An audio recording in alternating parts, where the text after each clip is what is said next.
যারা নামাজ পড়বে না দুনিয়ার মধ্যে তাদের পাঁচটা শাস্তির মধ্যে ইউনসাউল বারাকাতু মিন উমরিহি, ১ নম্বর তার হায়াত থেকে বরকত উঠায় নেওয়া হবে। কি বলেন ভাই, এমন হয় কি হয় না? দেখেন আপনি আপনার জ্ঞান দিয়া দেখেন যে ৫ ওয়াক্ত নামাজ পড়ে না এক শ্রেণীর লোক, তার দুনিয়ার হায়াতের মধ্যে বরকত নাই, খালি অস্থিরতা, পেরেশান, পাইলাম না, ছুইলাম না, খাইলাম না, পাইলাম না, এই অস্থিরতার মধ্যে দিনটা তার কাটতেছে। ২ নম্বর ইয়ামহু সিমা সলিহিন মিন ওয়াজহিহি, তার চেহারা থেকে নেককার লোকদের যে একটা নিদর্শন আলামত সেটা দূর করে দেওয়া হবে। ৩ নম্বর কুল্লু আমালিন ইয়ামালুহু লা ইয়াজালুহু আল্লাহু আলাইহি, যে আমল করবে আল্লাহ ওই আমলের উপর তার প্রতিদান দিবেন না। ৪ নম্বর লা ইয়ারফাউ লাহু দুআউ ইলাস সামাই, যে ৫ ওয়াক্ত নামাজ পড়বে না তার দোয়া আসমানে পৌঁছবে না। ৫ নম্বর লাইসা লাহু হাজ্জুন ফি দুআইস সলিহিন, নেককারদের জন্য যে দোয়া হয় এই দোয়ার মধ্যে তার কোনো অংশীদারিত্ব থাকবে না। এই জন্য ভাই আমার ৫ ওয়াক্ত নামাজ নিজের হায়াতের সাথে, নিজের জীবনের সাথে এটাকে নসিব করে নেওয়া যদি করতে পারি, আল্লাহ দুনিয়ার হায়াতটাকে সহজ করে দিবেন। যদি একটু হিম্মত করি, একটু নিয়ত করি, কি বলেন ভাই, ৫ ওয়াক্ত নামাজ পড়া সহজ কি সহজ না? হ্যাঁ, সারা পৃথিবীর এমন কোনো ভূখণ্ড নাই এখন মুসলমান নামাজ পড়তে চাইলে তাকে বাধা দেয়। আপনি তো বাংলাদেশে জন্মগ্রহণ করছেন, মাশাআল্লাহ, কত আরাম না? এই ফিলিস্তিনির এদের খবর শুনলে চোখের পানি রাখতে কষ্ট হয়ে যায়।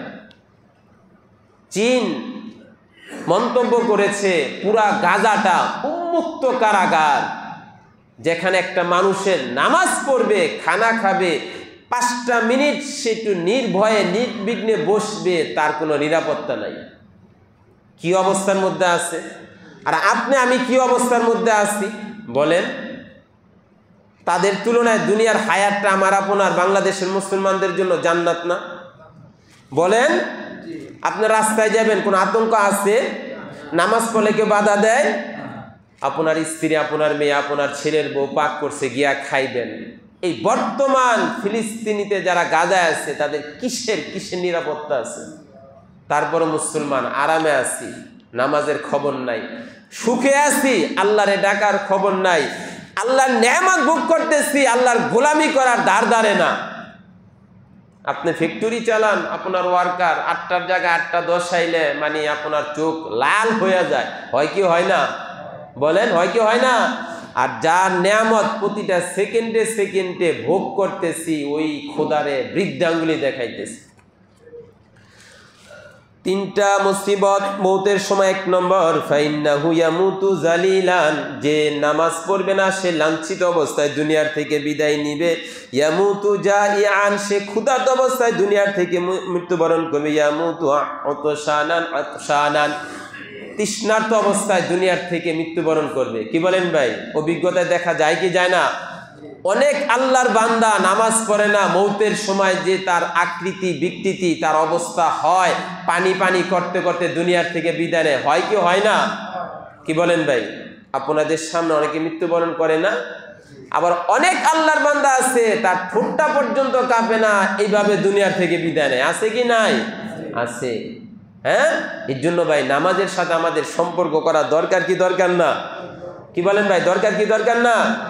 আজন বিল যজন করেন, আমার দুনিয়ার কাজ গোল্লায় যাক, আমার দুনিয়ার কাজ জাহান্নামের চৌরাস্তায় যাক, আমার নামাজ আমার নাজাতের কারণ, আমার নামাজ আমার নাজাতের কারণ হবে।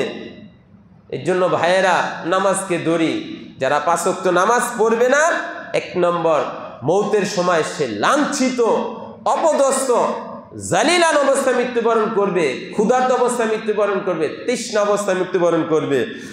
এবং ৩টা মুসিবত যেটা কবরের মধ্যে পৌঁছবে, ইউদাউ আলাইহি কবরহু হাত্তা তাখতালিফু ফিহি আদলাউহু, তার কবরটাকে সংকীর্ণ করে দেওয়া হবে, এমনকি তার পাঁজরের হাড় একটা আরেকটার মধ্যে ঢুকে যাবে। হাদিস শরীফের মধ্যে আসছে, একজন নেককার বান্দার যখন তাকে কবরে রাখা হয়, তার কবরটা তার নেক আমলের বাবরকতে ৭০ হাত বাই ৭০ হাত প্রশস্ত হয়ে যায়। সুবহানাল্লাহ। আর একজন বদকারকে যখন কবরে রাখা হয়, কবরের মাটি তাকে এমনভাবে চাপ দেয় এই পাঁজরের হাড়গুলো একটা আরেকটার মধ্যে প্রবেশ করে। দুনিয়া করতে করতে স্ত্রী সন্তান বাপ মা এদের জন্য সম্পদ উপার্জন করতে করতে আমি নামাজ না পড়া কবরে গেলে তারা তো একটু হেল্প করবে না? করবে? কি বলেন ভাই, করবে? তাহলে আমার নামাজ জলাঞ্জলি দিয়ে আমি দুনিয়া করব আর কবরে আযাব আমি ভোগ করব, তাহলে এই দুনিয়া করে তো আমি সম্পূর্ণ মনে হইতেছে একটা মানে নিজের বুদ্ধি বিবেক সব জ্বালাইয়া দিছি।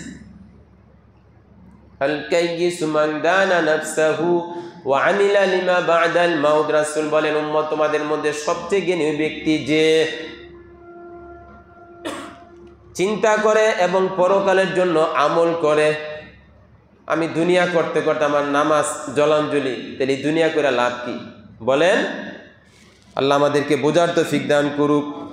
2 নম্বর, কবরের মধ্যে ইউকাদু আলাইহিল কবরু নার, তার কবরের মধ্যে আগুন দিয়া ভরে দেওয়া হবে। 3 নম্বর, ইউসাল্লাতু আলাইহি ফি কবরিহি ফুবানুন, তার কবরে সাপ নিযুক্ত করা হবে। এজন্য মুহতারাম হাজিরিন, রাসূল করিম সাল্লাল্লাহু আলাইহি সাল্লাম বলেন, কবর থেকে ওঠার সময় 3টা মুসিবত তাকে পাকড়াও করবে। 1 নম্বর, ফাশিদ্দাতুল হিসাব, যে ব্যক্তি দুনিয়ার মধ্যে 5 ওয়াক্ত নামাজ পড়বে না তার হিসাব কঠিন হয়ে যাবে। হাদিসের কিতাব সমূহের মধ্যে আসছে, যার নামাজের হিসাব সহজ হবে আফলাহা আনজাহা, সে সফল কাম। আর যার নামাজের হিসাবের মধ্যে সমস্যা হবে ফাকাদ খাসিরা, সে ক্ষতিগ্রস্ত হয়ে যাবে। কবর থেকে যখন উঠবে হাসর নাসরে মিজানে পুলসিরাতে ফাশিদ্দাতুল হিসাব, তার হিসাবটাই কঠিন হয়ে যাবে। সাখাতুর রব্বি, রবের ক্রোধ তার উপর আবশ্যক হয়ে যাবে। 3 নম্বর, দুখুলুন নার, সে জাহান্নামে প্রবেশ করবে। এই জন্য মুহতারাম হাজিরিন, এই কবিরা গুনাহ সময়ের মধ্যে নামাজ না পড়া এবং এক ওয়াক্তের নামাজ আরেক ওয়াক্তে পড়া, এটা কি কবিরা গুনাহ। এই জন্য মুহতারাম হাজিরিন, রাসূল করিম সাল্লাল্লাহু আলাইহি সাল্লাম রাইসুল মুফাসসিরিন আব্দুল ইবনে আব্বাস রাদিয়াল্লাহু তাআলা আনহু থেকে বর্ণিত, রাসূল বলেন যে কাল কিয়ামতের মাঠে এক ব্যক্তিকে আনা হবে, আল্লাহর সামনে হাজির করা হবে। এরপর আল্লাহ বলবেন, ফেরেশতারা ওরে জাহান্নামে ঢুকায়া দাও। ফায়াকুলু ইয়া রাব্বি, বান্দা আল্লাহর দিকে আবদার কইরা বলবে, ইয়া আল্লাহ লিমাযা, আমার কি অপরাধ? ফায়াকুলুল্লাহু তাআলা বিতাখিরিস সালাতি আন আওকাতিহা, বান্দা তোমাকে আমি জাহান্নামে দিতেছি শুধু এক ওয়াক্তের নামাজ আরেক ওয়াক্তে পড়ার কারণে। কি বলেন ভাই, এমন লোক আছে কি নাই 5 ওয়াক্ত নামাজ ইনটেক কইরা একেবারে পুরা এশার টাইমে পড়ে কর্মের কারণে? আছে কি নাই?